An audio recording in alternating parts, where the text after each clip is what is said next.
Experian, I guess it is, fraud. What else do you have, if something like that happens to you, you find out that whether, I think Amazon, some other different places have had hackers. Right. What do you do to protect yourself after that happens? You can, first of all, you need to file a police report. You have to file a police report. Even though it was a national thing and everybody... Even though it was a national thing. Because now you're protecting yourself. Because you're telling the police department, and which is going to tell the FBI, that you've been hacked. And if anything, if let's say some creditor comes back a year from now and says, you owe us $5,000. No, I don't. That was all based off of someone stealing my information and doing all of this, this, and this. Well, okay, where's the police report? That is the first thing they're going to ask you. Where's your police report? So always file, because that's the proof right there. They have to write it off. They know then that you've actually been hacked. The best thing to do, too, is to go to... the only thing they were told was to go to, like, Experian.com fraud and do a 90-day fraud alert on their account. That's all. You got to do way more than that. Trust me, you've got to do more. Basically, you got to contact all your credit card companies. Contact all 3 major credit bureaus. That's TransUnion, Equifax. Now that's what that does. It contacts all of those. The fraud, putting the fraud alert. I would do it myself just to be on the safe side. I don't wait on anybody. Put a fraud alert on your account. Contact law enforcement. Then you start monitoring your credit reports because you do need to look at it. You do get a free credit report. I think that's what they were told as well.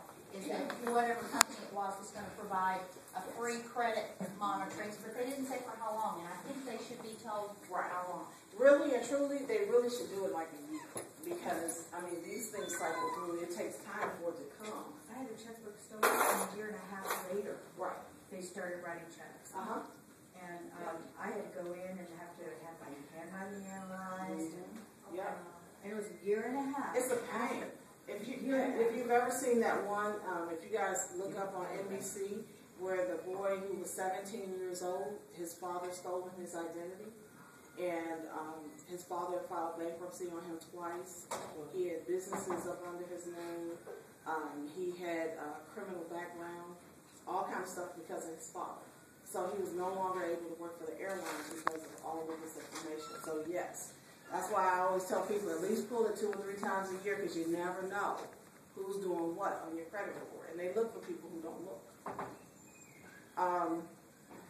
Also, contact your state and FBI on how to clear your name.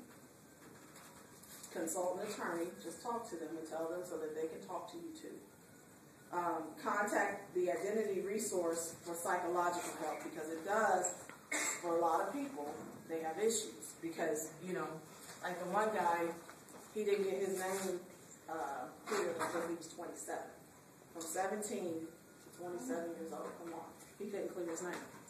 He couldn't even get a job. So you go to www.identity.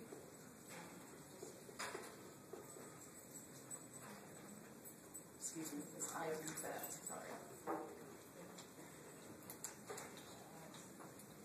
ID theft center.org.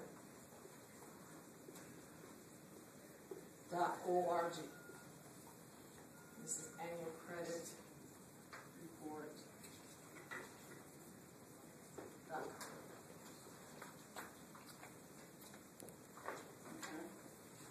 have a question about the paper type loans. There's different ways that they do it, and there's one group that always makes you writing a check.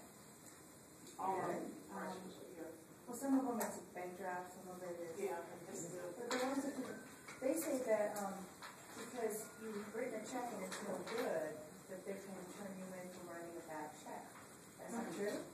Because the bank treats it, or excuse me, the state and the Fed treats it as a regular loan, just like a bank. So it's not a hot. It's not a hot check. For writing a hot They've check. got to do their regular process. Because that's what they always tell people. I mean, I think people that do stupid things too. I've worked for them, so I know. Yeah, I know what you mean. Yes, No, it's treated as such, and they're really not supposed to tell you that because it's against the law. Because one of my coworkers sat in jail doing because he did some school bases. That's because he did some other stuff, it wasn't based off of. No, he went to jail over something else. He didn't pay off all his other stuff that was good, like Yeah. tickets and stuff. Because he was scared of going to jail over a hot check. He figured he could do, it was easier to do the ticket time than it was a hot check time, is what his opinion. That's because he just. Those of you who want some more lemonade and dessert before you leave,